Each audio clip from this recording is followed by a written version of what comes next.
To create your first flow path, click on a node, click Connect, and click on another node.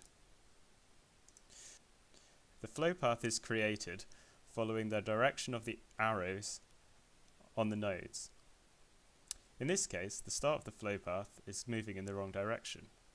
To fix this, click on the flow path, and in the Edit Flow Path panel, click Flip Start Flow.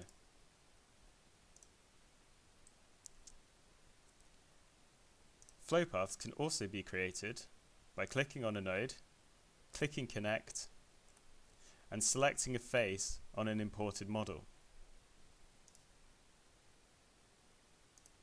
It is possible to create flow paths that intersect other flow paths. To do this, click on a node, click Connect, and select a location on the flow path that you want to connect to.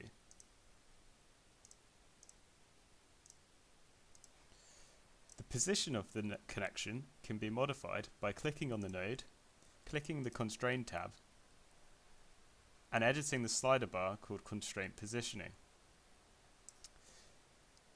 The angle of intersection between the two flow paths can be changed by selecting the transform handles and rotating the end node.